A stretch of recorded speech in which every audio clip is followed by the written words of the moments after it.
বিদেশ থেকে আসা যাত্রীদের বিমানবন্দরে বাধ্যতামূলক কোভিড টেস্ট নিয়ে দ্বিধান্বিত সরকার। সার্টিফিকেট থাকলে টেস্ট লাগবে না। স্বাস্থ্য মন্ত্রণালয় দুদিন আগে এমন তথ্য জানালেও আজ পররাষ্ট্রমন্ত্রী বললেন সবার টেস্ট করার কথা। বিশ্বব্যাপী করোনার সেকেন্ড ওয়েভ সরকার পর্যবেক্ষণ করছে জানিয়ে মন্ত্রী বলেছেন, পরিস্থিতি বুঝে প্রয়োজনে আন্তর্জাতিক ফ্লাইট বন্ধ করা হতে পারে। ইউরোপ, আমেরিকা সহ বিভিন্ন অঞ্চলে আবারও বাড়ছে করোনার সংক্রমণ। সেকেন্ড ওয়েভের সেই ধাক্কা লাগছে বাংলাদেশেও। দিনে প্রায় 6,500 মানুষ ফিরছে বিভিন্ন দেশ থেকে। কোভিড নেগেটিভ হলে বিমানে উঠতে পারেন যাত্রী। দেশে নামার পর লক্ষণ না থাকলে যেতে পারেন আপন গন্তব্যে। যারা বিদেশ থেকে আসবে তারা করোনা টেস্টের সার্টিফিকেট নিয়ে আসবে।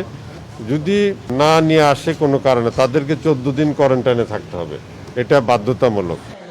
দুদিনের মাথায় পররাষ্ট্রমন্ত্রী জানালেন, নেগেটিভ সার্টিফিকেট থাকলেও বিমানবন্দরে আবারও কোভিড টেস্ট লাগবে। আমরা টেস্ট ছাড়া কাউকে ঢুকাবো না, এবং তারপরে যদি কারো পজিটিভ হয় আমরা তাকে আইসোলেশন সেন্টারে পাঠিয়ে দেবো।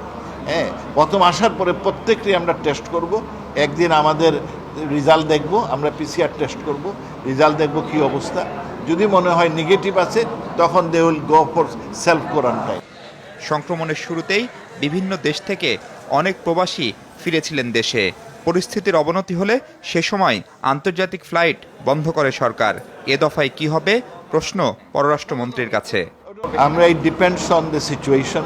যদি অবস্থা আমরা এখন অলরেডি এয়ারপোর্টে এই যারা আসবেন তাদের সম্পর্কে আমরা টেস্টিং এগুলো অনেক কড়াকড়ি করেছি। ফ্লাইট বন্ধ কি খোলা ডিপেন্ড করবে অবস্থার পরিপ্রেক্ষিতে। এর আগে সিলেট বিভাগের উন্নয়ন নিয়ে এক কর্মশালায় অংশ নেন পররাষ্ট্রমন্ত্রী। মাহফুজ মিশু, যমুনা নিউজ, ঢাকা।